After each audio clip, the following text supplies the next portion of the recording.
Hey everyone, I'm Jo Muirhead, and this is the Entrepreneurial Clinician Podcast.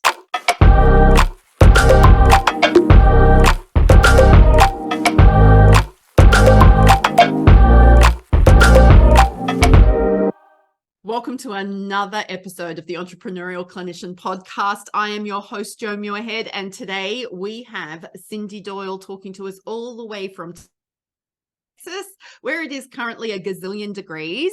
It's very, very hot, even though it's quite late in the afternoon, and Cyndi has needed to put blankets up in her windows to address the amount of sunlight coming into her studio. I am so pleased to be bringing this episode with you today. Cyndi Doyle, we can blame Cyndi for this podcast because I have been listening to her podcast, Code for Couples, for years. It is an exceptionally incredible, valuable resource for this world. And I just love the way she has put her podcast together. So that's what this podcast has been modeled on. I've asked Cyndi to come and be a part of this podcast because she's been doing the work of a health professional for a little while now. And I am keen to find out from people who have been doing the work for a while, what keeps them in the business, what keeps them in the work. So we're going to have this conversation today, and you're going to learn some fantastic things about Cyndi and what makes her tick. But Cyndi, before we get into answering that question, who are you and what are you putting out into the world? Oh, who am I and what am I putting out into the world? Thank you, Jo, for having me. I really appreciate it. I think this is exciting. And yes, it is a gazillion degrees in Texas, and it's 7 o'clock at night, and it would be like, 86. So there you go. Yeah. So it's hot. Who am I? So I am a licensed professional counselor. That is my official title, the LPC supervisor. I have a group private practice. I have my own individual private practice. I am insane because I have a quote unquote side gig that's not a side gig. Last year, I realized that my side gig made as much as my therapy room did. And that was a shift for me, for sure.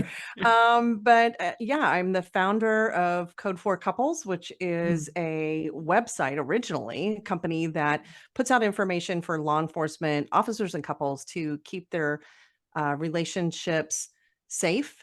And I say Code for, but really we're looking at mental health, and we're looking at relational health because it is the most important for officer resilience. So I started there mostly because I'm married to one and couldn't figure out what the hell was going on. So yeah, I started that, have a podcast, wrote a book, thanks to Jo kicking my patootie.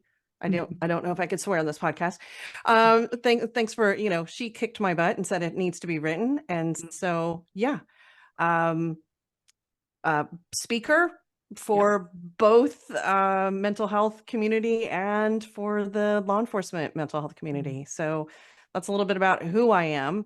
People are like, you're insane. I'm like, maybe, but it's all a hobby. I'm like, this is my practice and this is my hobby, which is business. So I don't know if we could talk about that. Yeah. We will be talking about that. So Cyndi, if you don't mind me asking, when did you graduate? As in what year? 1998, I graduated with my master's degree. And wait, no, that is a lie. 1995, I graduated with my master's degree. I got my license in 1998. So yes, it's been a hot minute since I graduated. And it's interesting to me how the field has changed. And as a supervisor who now supervises new clinicians, I have really had to stay on top of things. So that's been interesting. So yes, 1995. I was a young thing because I went straight through. I didn't stop. I just went to high school. My parents were like, what? You graduated. You don't need a master's degree. I'm like, yes. So I waited tables and slung drinks to get a master's degree, which was probably good training for counseling, if you think about it. Yeah, if there's slinging drinks or hairdressing, it's going to be one of the two. One of the two, absolutely. Yeah, they're most of our emotional first aiders on the planet. Yes. If we're honest.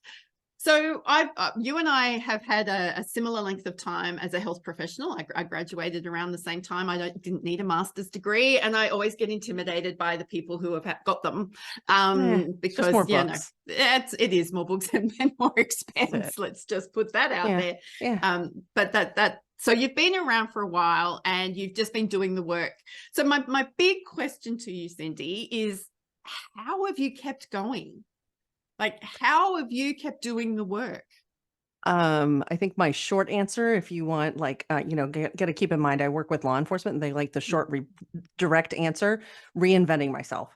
That is really the short answer to this. So when I look at my career, so first of all, I started my career and I was super scared to go into like deep clinical mental health. Like, well, that was like, oh, I don't know, I'm gonna fail. Like that was really what I thought. And so I played it safe. To me, it was playing safe. And I went into a field that I was kind of already in because with my bachelor's degree, I went into case management. I worked with socioeconomic, low socioeconomic youth. I worked with unemployed individuals. And so I just continued to do that and kind of moved into a career counseling space. I then moved up into the nonprofit world and wound up being like a deputy director of an agency, wanted to stab my eyes out, burned out. Like it was dark and deep. And the short version is that it got to a point where I had a federal investigation against me. And that was my kick in the pants from, I think, God to tell me to change. Wow. And I was all cleared. It was all crap, but it was the thing that got me to move and got my husband on board to allow me to move. And I went into private practice in 2008, started my own Of course, during the great global financial crisis, like many but of us see, did. I was fine, like, right? So federal grants were fine, but the nonprofit shut down, by the way. My husband was in a civil service job, so like it didn't impact us a whole lot. But yes, during the financial crisis, which is hilarious because people are like, what? No, recession. I'm like, yeah, no, mental health needs are there. So 2008 started my own private, I didn't start a private practice. I joined a private practice. 2010 started my own private practice it's a story and a podcast in itself, why that happened the way it did. And then just kind of grew from there. But what I find along the way, as far as what's kept me involved, is that I tend to get to a point where I've gotten better over the years, where I find where I'm a little resistant and that the little voice inside my head is like, "Ugh, I don't want to go to work." Like I have to start paying attention to that. And when I start paying attention to that, I have to pay attention to where my mindset is and what's going on. And so burnout is a real thing, guys. And you have to stay on top of it. I definitely, pandemic, my gosh, things shifted. I went from seeing like 25 people a week to like 35 people a week because I thought I had to like save the world. So I would like end session and cry and then like stop it back up and then jump back into session. Like it's just been part of it for me has been reinventing myself, learning new things, always learning new things. Things are, like I said, since 1995, we didn't even learn what the DSM was when I went to school. I didn't know how to diagnose people because they thought that wasn't important. I don't know. But like continually learning things. Yeah, and just there's just so much to know and so much to learn. And I think what I figured out now is go with my passion. Go with what I love and enjoy. There is enough out there in the world that I can touch somebody, impact somebody, and it's the one, right? It's that whole starfish story, right? I'm not trying to make gigantic waves. I just want to save the one starfish and throw them back in the ocean. And the more ones that I throw in, the better off I am. And I think, I've grown up a lot since the beginning. So my philosophy has changed. So I think that's kind of it. Just changing, learning, focusing on the individual in front of you rather than, the line at the door and how you want to change the world.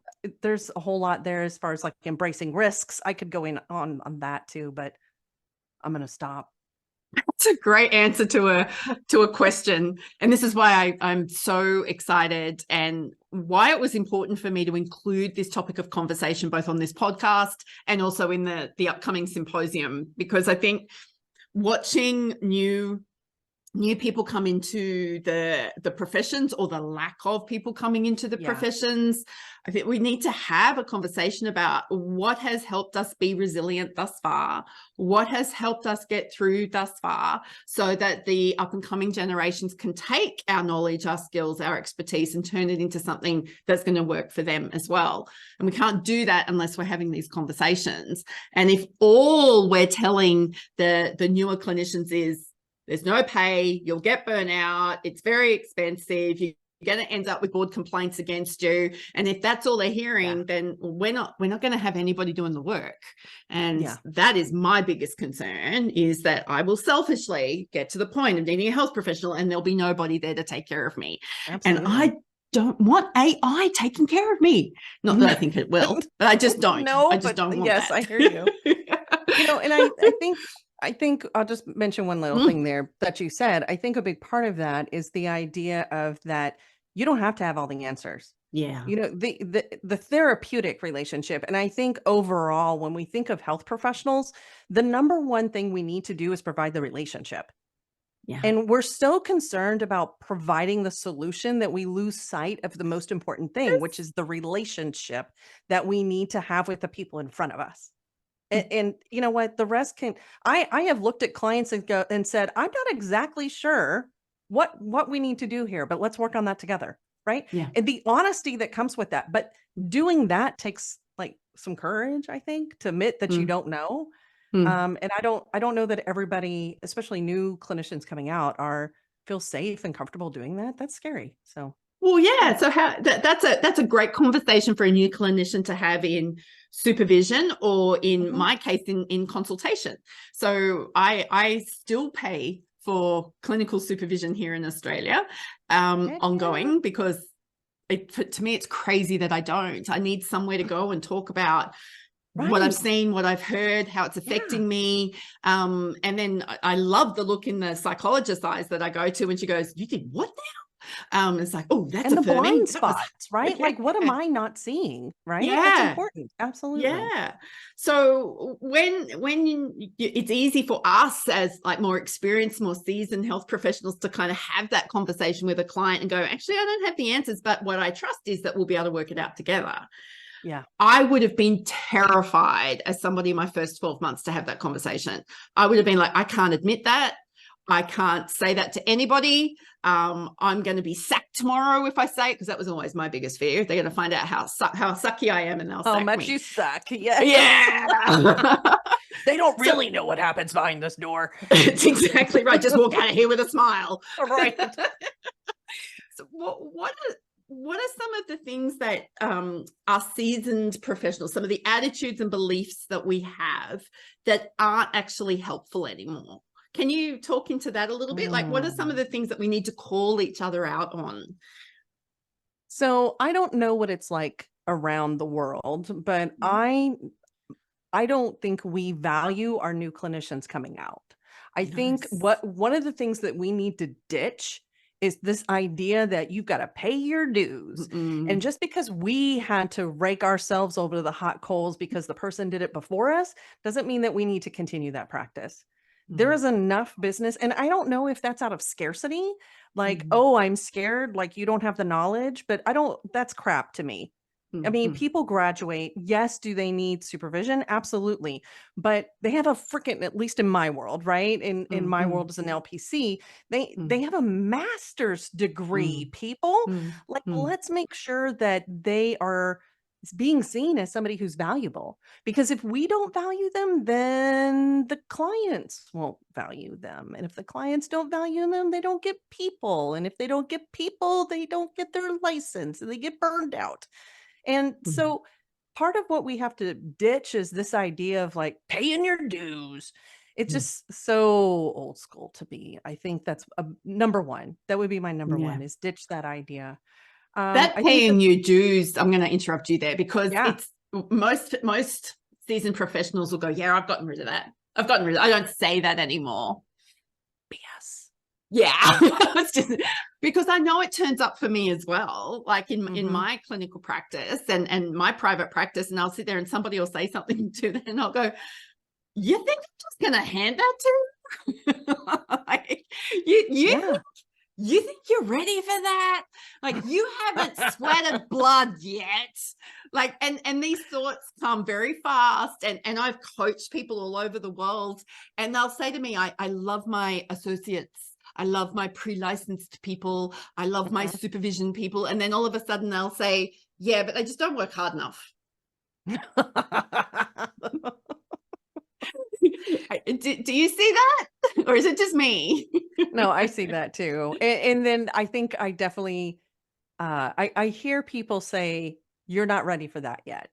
And Yes. my part that I do, like I was thinking about something that happened this week, and she one of my associates, and she contacted me and she's like, I just don't think I'm ready for this. I'm like, yeah, you are. Come on, let's dive in. Let's jump in. That's why I'm here. Mm, That's why you have me as a mm, supervisor. We'll consult. mm, We'll work through this together. What can you screw up? You just got to focus on the relationship, right? mm, We'll work on mm, the rest.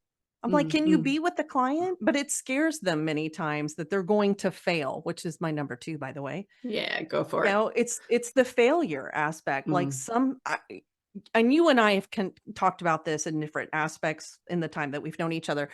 It's the idea that, especially, I don't know about y'all, but in many health professions, it's the idea of you got to be perfect. There's mm, going to be, people, your peers watching you. There's going to be board complaints. And if you're not perfect, then the insurance companies are going to come after you. Your peers are going to come after you. You better not let them know that you screw up. yeah. And we were talking about that a little bit earlier, like, but Mm, failure is hard. yeah, it And is. failing in the therapy room or in a practice room, you don't go out and go, "Damn, sorry, I screwed Mm. that one up." I'm like, "Oh, can I swear?" You can. And that's, Okay, as far as I'm concerned, that's okay. not even swearing. I don't Oh, even okay, okay, think good. iTunes will Like pick that up, really. damn, I just really screwed that one up. And Mm, I've been doing this since 1995, mm, and I do it all the time. There is, maybe not all the time, but I do it frequently. There mm, are little moments that I think I should have shut up right there and let the client do it, right? Or mm, that was mm, leading, mm, or what did I just do there? I didn't, mm, mm. so but that, I think, is that process that we have to have, is that critical thinking process. Yes. But we have to, like you said, the supervision, like this idea of, like, you get to this point and you don't ever need supervision. That's crap. I think we're Mm, starting to change some of that a little bit, mm, mm, and mm, having consultation groups. mm, But talking to people about failure, making it okay, talking about the fact that, hey, I had a board complaint. I mm, mean, how many people walk up and go, yeah, so I had a board complaint the other day? Like, nobody mm. says that. And No, we need to this. get rid of that idea that that needs to be closeted, Mm. and there's like this layer of shame. Like, let's work through that one too. Oh, absolutely. I'm going to actually put that on my list of topics for the 2024, as in next year's symposium, because I really do think it needs to be Woohoo. talked about. Mhm. So failure as a health professional, though, is like we talk about being authentic, and we know that clients don't want the white face, the stoic face, the white coat. They want to know that we're real people and that we can help them with a solution to their problem. But Mhm. there are some limitations to our authenticity, because we want to make sure that we're not putting a client in a position of harm and all of that Mhm. sort of stuff. But failure for health professionals can also have really quite disastrous consequences. Yeah. So we have to take seriously this whole caveat of do no harm, right? Mhm. So how do we balance, or how do we make sense of, oh, I stuffed that up today, and holy crapola, Batman, I really stuffed that up today. Like, how do we Mm. learn? Because that's not something that we graduate with. We don't graduate with Oh, I this great big agree. long list that we can check off, and things change and morph over time. And so how do we make sense of that piece, Cyndi? I think it goes back to kind of something. Well, you mentioned like supervision, but I Mm, think part of it too is collaboration. yeah. That as professionals, many times as health professionals, I think we work in our rooms right? And whether Yeah. that's a clinical room or a client room or wherever you are, right? You work in a room and you do your thing and you're going from client to client. And when do you really like collaborate with Mm, folks? mm, And so I think in the idea, and this is why I think it's really important for people to have, if they don't work in some kind of group, they mm. need to connect with people and peers that can help them along the way. Yeah. Because there is that balance between knowing and learning what are human failures that we all screw Mm, up on mm, and what are not. I mm, teach a class about this a little bit. A little bit. No, I do. I have a 6-hour ethics program on it. Let's just face it. And one of them was there was this research study about how clinicians fail, mm, and one of them was they fall asleep. And of course, mm, everybody laughs at that one. And I was at this presentation, and this guy came up and he said, "Cyndi, I'm the one who fell asleep." I was like, "Really?" mm, And he told me mm, the story and he said, "You know what? Anytime you need to use that story, please do, because I want people to know that it happens." yeah. And I won't tell the whole story, but it was one. Actually, I'll tell a little bit of the story. So he was talking about how it was after lunch. He Yeah. had pasta, and so he's tired, and his client is, and there was a layer of shame to this. His client is Mm. blind, Oh, and when she's speaking, she's monotone. oh, yeah. And so he found himself all of a sudden like waking himself up. And he's like, the amount of shame, not Mm. just that I fell asleep, but that she didn't know No. Yeah. was immense. And Yeah. so when we're talking about that, we're talking about when do we screw up and when do we really screw up? Mm, And I mm. think part of it then is also like identifying the difference between like guilt and shame. So Yes. is this behavior that like, oh, I need to be careful of that behavior, or are you spinning in shame? Because if you're sitting in Mm, shame, we hide it in the dark, we stick it in the mm, corner, it mm, grows mold, it infests other things, right? And that's when we sit in shame as health professionals, that's when we mm. really start screwing things up because Absolutely. Yeah. we don't ask for help, Hmm. and we're trying to make up for something because we're trying to Mm, run away from all that shame. So, I think that's a good indicator. I think it's necessary for us to be able to talk about it. I think that's new in our field mm. Yeah.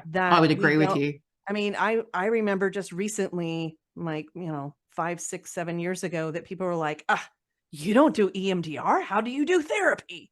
And like it was Mm, unheard of because I didn't do mm, this mm, one technique that I mm. couldn't be effective. So shame kind of runs rampant, and we have to be careful of that. And we're very, very good at heaping shame on each other. Let's just be honest Absolutely. about that. We as peers, I used to say I used to work in hospitals keeping nurses nursing, and I used to be Mm, completely stunned at how vicious nurses in hospitals yeah. were to each other. Um, Yes. and now it's not just nurses. I see it everywhere, It's and everywhere. it is everywhere, and we often weaponize words like it's ethical, you're being unprofessional, and then that just forces us to cloak ourselves in further and further shame and go, well, obviously I can't talk about this, and I certainly don't Right. want my peers to know about it. um, Right. and yeah, so is it any wonder that we have people, new clinicians or newly licensed clinicians struggling with this stuff because Yeah. we're not being taught how to navigate it. No, no, you're not being taught how to navigate it. And I think also I'm going to, kind of dog on people that have been tenured around. I think part of it too is us being willing to be okay with it. And Yeah. these are culture shifts, right? Yes. So when Nice. we think about a culture shift like that, it turns it around. And it's one of the things that I start with my associates when I'm talking to them. I'm like, if you're not bringing me failures, I don't think you're being congruent and honest. Like, I don't think you're being authentic if you're not telling me Mm, about your failures. So, mm, if you're not telling me about your failures, if I don't hear how you're struggling, then we're going to be mm, having a different type of conversation because I don't think you're not listening to yourself, and you think either you think that you got it all, which you don't, yeah. or you're hiding something. So I think that as as more tenured individuals, Mm, people that are mentoring, you don't have to mm, be a supervisor. You can just be a mm, mentor, which is where I mm, started. I got shamed into being a supervisor by somebody, but I was fine just being a mentor to mm, people, mm, to younger folks, and mm, talking to about things and bringing up conversations. If we don't bring it up, they're not going to talk about it. mm, So, I mm, mean, people don't walk up to somebody they don't know and go, "So I had a really bad moment with a client the other day." mm. You've got to bring that up, and you've got to make it. We have to make it just a common conversation. Yeah. Um, Yeah. It's not even about creating safety. It's about making it normal. yes, it's normalizing it. Absolutely, Yeah, that is completely exactly it. normalizing it. Hmm. So I've recently had a situation with somebody that I provide ongoing supervision to. She was Hmm. so upset because of the way a situation turned out with a client, and I went, really? Okay, so I'm hearing that didn't go as well, and you've learnt from it. And she goes, yeah, and now the client's disengaged, and I said, okay, and she's like, so what do you want to do about that? She goes, oh, I need to re-engage with the client. I'm going, no, I actually don't think you do. Um, I think the client's gone and made a choice, and that's okay. And that's okay. And you have admitted that you haven't done anything that's going to cause this person harm. You've actually empowered this person to make a choice. Yeah. And she went, Yeah. oh, yeah, it's not the choice you wanted them to make, but you've actually empowered them to make a choice. Isn't it crazy? Like when you're like, yeah, you'll get fired. Yes.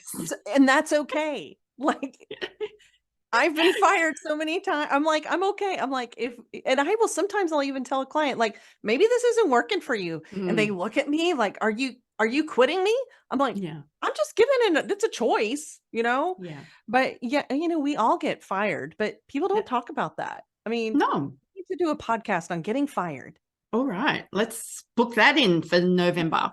I've got this symposium to get through, Cyndi. Let me just deal with that. Yeah, So, just put it on your to-do list. yeah. Okay, I want to Joke. talk about reinvention, because I know that there are so many people who want to reinvent themselves, and they've heard you describe yourself as a private practice owner, as somebody who does private practice. You're a speaker, you're an author, you're a podcaster. I know that you're going into law enforcement agencies all over your country training. So you're like a corporate trainer and corporate wellness professional as well. I contract with 2 national nonprofits as a subject matter expert. Yes. There you go. So, So the reinvention piece, so the first thing I want to ask is, and you're all going to go, duh, but let me just put this in context. Were you reinventing yourself in the first 12 months of being a clinician? no. Thank you. So, because the reason I say that is because we're in such a rush to do the next thing, and the rush to get the side hustle up, and the rush to become the subject matter expert, and a rush. Can we just be health professionals for a while? Thank you. There's nothing wrong with just being a health professional, folks. Like there is absolutely nothing wrong. I have my business partner. Okay. Mm-hmm. I have a business partner, and she has a totally different lifestyle than me. And she goes to the office and she works 10 to 5 every 4 days a week. She works 10 to 5. And then she goes home and she's with her wife. Mm. Like, that's it. Like, she plays on the weekend. She doesn't do anything. She doesn't care about speaking. She's like, I have a glorious life. She's in London currently. Like, Wow. there are things, right? There's nothing wrong with doing that. But we've made it this whole thing of like, oh, well, you gotta do this other business thing. And side hustles are not easy. They're just not. So No, they're really not. y'all, it's totally okay if you don't do it. Like, it's totally okay if you are just a health professional and serving the world in that way. And serving And yourself in that way, by like the absolutely. lifestyle that you were talking about with your business Yeah. partner. It's Yeah. okay to want that. Yeah. She goes home and has dinner and plays with her dogs. Yeah, So it's okay to want that. it's okay. The work is hard. Like the Yeah. work we do is hard. Mhm. And it's rewarding, and it's incredibly fulfilling. And we don't spend a lot of time reflecting on that because we're in a rush Mhm. to get to the next thing. Like, Mhm. I've got to become What's a that? speaker. It's the scarcity thing. I was talking with one of the girls in my office yesterday. We were having lunch and she's like, well, all that push in 2020, like now that you're home, you can start your side hustle. And of course, I was jealous of people that were cleaning out their closet. I'm like, screw that. Do you know how busy I am? But we were talking about that idea of like, it's this push to be like running around with your hair on fire. And part of the reason why I got into this was it's like to have freedom and flexibility, right? Yeah. And do I have that after all this time? Yeah, I have some freedom and flexibility. And I just have this thing I want to do to impact the world. Yeah. It's not about me. And you taught me this, actually. This is something that you taught me. Like, I had to really think about my why. Because initially my why was like, oh, it's because I want to have a side gig. That's really what my initial why was, because I thought that somehow I was going to make better money, more money, because that's a lot of times what we're doing. And if y'all want to talk to me about opening a group private practice or starting a podcast, I may talk you out of it. I'm just saying. Okay. So, part of it is that why. And so that moved around for me. You said something, I don't remember what, but I realized, you know what? It's because of all the other people that went through the struggles that I went through as a law enforcement officer that I feel selfish if I don't share what I know. And that my why is to impact another community. And that's bigger than me. And so it's because it's bigger than me that I keep showing up and I do it. And I don't know if that's where I am. I think you asked a question in there and I got totally off track, and that's all right. You've answered the question. But I think that helping us understand that the side hustle culture for health professionals is not necessarily as healthy as we might think it is. And that again, that just speaks into, do we feel like we're doing enough significant work, which is a question you need to be actually asking yourself, probably with your supervisor. If it's about income, then that's a question we need to be asking about value, worth, and capacity to pay the wages. Like, we know that health professionals are not receiving the type of wages and income that are comparable with people with other master's levels degrees. We're not going to change that in this podcast. But if we don't start empowering ourselves and each other to have those conversations, nothing is going to change. Absolutely. And if you're in a position listening to this podcast today and you kind of go, oh, thank God I don't have to have a side hustle. I don't have to have 7 income streams. I can just turn up and be a health professional. Please own it. Please come into the Future Proofing Facebook group, Future Proofing Health Professionals Facebook group, and let us know so we can high five you and say, oh, we want to celebrate you. And if you are feeling burnt out because you're trying to manage, learning how to do this work, plus learning how to do another piece of the work while you're learning how to be the human that you want to be, while learning how to have a family. Yeah, that's why you're burning out. And we don't want to shame you. We just want to help you make different decisions. So that's, Cyndi is nodding away going, there won't be any shame. We just want to help you make different decisions. This is really cool. This conversation is going to be going over into the symposium where we've got the fantastic Alyssa asking 3 seasoned health professionals about how they have stuck it out and what are some of the attitudes and beliefs that we need to let go of. Like failing and the need for ongoing supervision. Cyndi, if people wanted to find out more about you, read your book, listen to your podcast, how do they do that? How do they find you? So pretty much everything is code 4 couples. So it's CODE, the number 4 couples. And so code 4 means everything is copacetic and fine, as opposed to code 3, where everything is burning down. So we're going for code 4 as far as law enforcement, mental health, and relationships. So code4couples.com. My Instagram is code4couples.com. Facebook is the same thing. LinkedIn, which I'm active on, gets a little bit more complicated. It's like Cyndi Doyle LPC, I think. That's okay. We'll work it out. Like that. The book is on Amazon. The podcast is on all the platforms. It's Code 4 Couples as well. The book is not called Code 4 Couples. It's called Hold the Line, How to Protect Your Law Enforcement, the essential guide to protecting your law enforcement relationship. It is an outstanding book. If you have law enforcement professionals in your world, or you've worked with them, or you're working with them, or you want to work with them, you need this book, because not only does it just talk about relationship, for me, it helped me understand the culture of law enforcement personnel. And if you are one of these people who is into, I don't want to have anything to do with the police because they treat people so appallingly, yeah, we know that, which is why we need people like Cyndi inside law enforcement agencies, helping them learn how to do their jobs differently so that our communities are genuinely safer, and not becoming fearful of the police. So we will have Cyndi's contact details in the show notes. You can come and join Cyndi at the 2023 International Future Proofing Health Professional Symposium, where she will not only be a panelist, she will also be facilitating, hosting the party of the last session of the entire thing, which is great for me. And I'm so appreciative of her being a part of that. If you wanted to have a conversation with Cyndi or check her out a little bit more, join the free Facebook group, Future Proofing Health Professionals. She's in there, she's active, got a question, she will answer it for you. Now, Cyndi, when we get together again in real life, in real person life, and we're at a cafe, what am I ordering for you? A macchiato. Oh, just because you want to know what it is, right?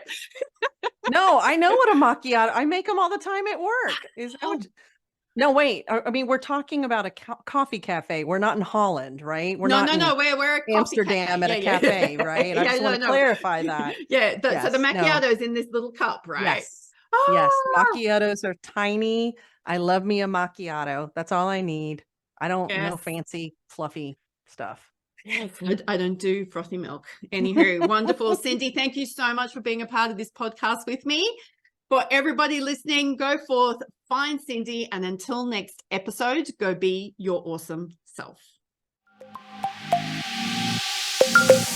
Hey, Jo Muirhead here again. Thank you for watching this episode of The Entrepreneurial Clinician. It has been great to share guests, new information, and new ways of thinking with you. I trust that this episode today has inspired you and has helped you to reconnect to your sense of purpose as a health professional and a clinician.